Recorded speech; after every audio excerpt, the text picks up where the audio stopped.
Nagmamadaling lumabas si Cora upang tapusin ang naiwang gawain.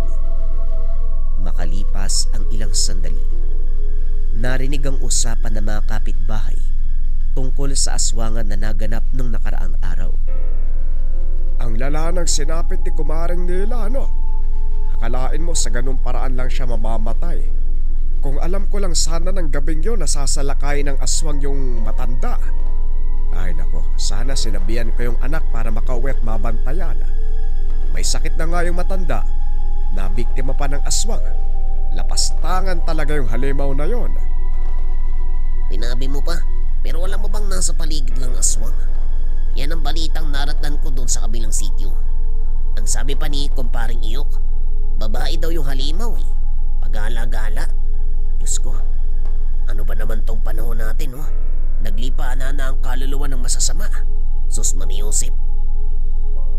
Napaisip si Cora sa sinabi nilang babaeng aswang. Sa katunayan, nakarating na sa kanya ang usapin dito nung nakaraang araw. May kalayuan ang kabilang sityo, kaya hindi naabot ng tangan ang presensya ng nilalang. Pinagsabihan ko na nga yung mga anak ko eh. Hindi na pwedeng gumala kasi baka mabalitaan na lang nating biktima na pala.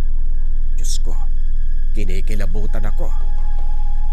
Sinabi na natin yung insidente sa mga pulis. Pero alam naman natin na hindi maniniwala ang mga yun sa aswang-aswang. Kaya wala ring silbi. Tinapos nga kaagad na investigasyon eh. Ganyan naman sila eh.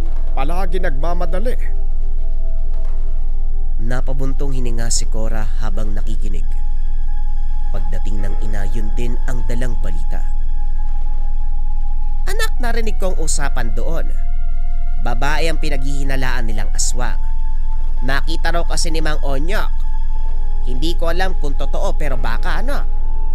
Ano na ba ang nangyayari sa lugar natin? Parang kamakailan lang, may nababalita ang aswang tapos ito naman ngayon.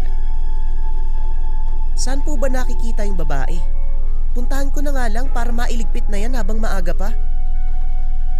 Hoy Cora, kung makaas na to, kala mo simple lang yung kakarapin. Aswang yan, iha.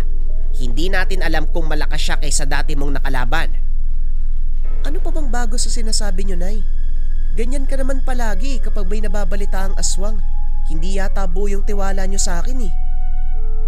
Hindi naman sa ganun, anak. Nababahala din ako para sa'yo. Babae ka. Hindi natin may pagkakaila na may kahinaan din. Hindi ordinaryo ang nilalang na yon. Hindi sila mga tambay sa kanto na madadaan sa hampas ng 2x2. Buwis buhay ang gagawin mo. Hindi naman po ko papabayaan ng tangan ko, Nanay. Parang hindi kayo nasanay ah.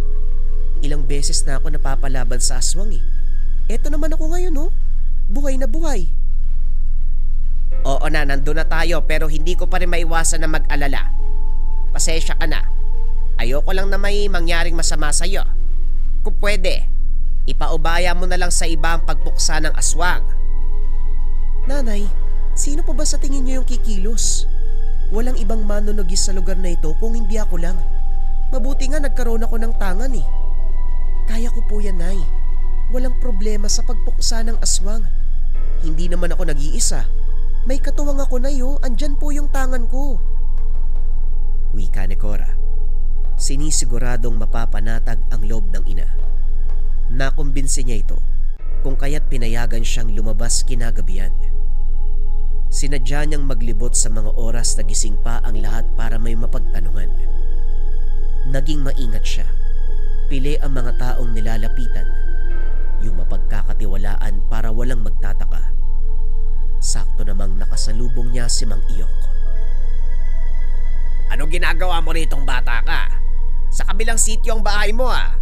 Naligaw ka gabi na oh. Hindi naman po, naglilibot lang talaga ako. Mang Onyok, atin-atin lang po ah. May alam ka po ba tungkol sa napapabalitang aswang? Sa narinig ko po kasi kayo daw po yung nakakita eh. Tumingin muna sa paligid ang lalaki bago sumagot. Siniguradong walang ibang makakarinig ng sasabihin. 2 beses ko nang nakita ang aswang sa ganap danyo. Hindi ko lang kinalaban kasi wala akong sapat na kargada para makipagtuos. Babae siya, Cora.